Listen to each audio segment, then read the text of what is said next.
అంతర్జాతీయ ఉగ్రవాది Osama bin Laden పట్టుబడితే ఏం జరుగుతుంది? అసలు ఈ టెర్రరిస్ట్ ని పట్టుకోవడానికి అమెరికా భయపడిపోతోంది.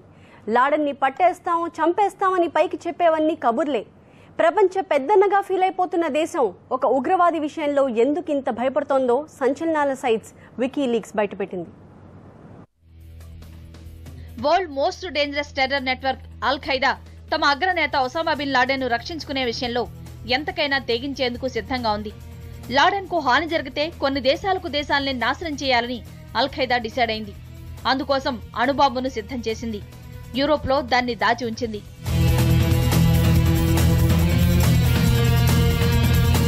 బిన్ లాడెన్ పట్టుబడినా లేక అతని ప్రాణాలకు ఏ రూపంలో ముప్పు వాటిల్లినా మరుక్షణమే అల్ ఖైదా అణుబాంబును ప్రయోగిస్తుంది.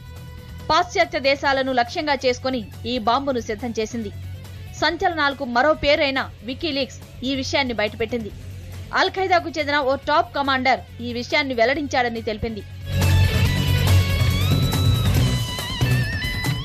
లాడెన్ కు హాని జరిగితే అణ్వాస్త్రాన్ని ప్రయోగించాలని అల్ ఖైదా ఎప్పుడో నిర్ణయించింది. 9/11 అటాక్స్ జరగడానికి 3 వారాల ముందు ఆఫ్ఘనిస్తాన్లో తాలిబాన్ అల్ ఖైదా గ్రూపుల అత్యున్నత స్థాయి సమావేశం జరిగింది. వారి మండలి షూరా కౌన్సిల్లో దీనిపై చర్చ జరిగింది. అటాక్స్ తర్వాత అమెరికా తమను టార్గెట్ చేస్తుందని అంచనా వేసిన టెర్రర్ నేతలు ఆ మేరకు నిర్ణయం తీసుకున్నారు.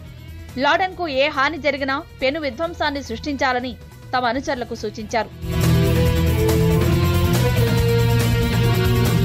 ట్విన్ టవర్స్ పై దాడి జరిగిన రోజు అల్ ఖైదా అగ్రనేతలంతా పాకిస్తాన్లోని కరాచీలో ఉన్నారు. వరల్డ్ ట్రేడ్ సెంటర్ కూలుతున్న దృశ్యాలను లైవ్ లో వీక్షించారు.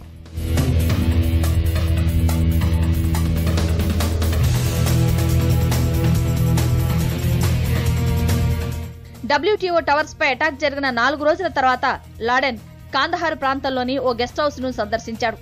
అక్కడ బస చేసి ఉన్న తన అరబ్ అనుచరులకు హితబోధ చేశాడు.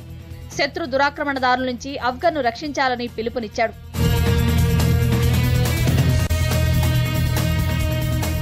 వికీలీక్స్ బయటపెట్టిన ఈ కేబుల్ ప్రకారం లాడెన్ ను పట్టుకోకుండా అమెరికాను ఆపుతోంది అణుభయమేనన్న అనుమానాలు కలుగుతున్నాయి.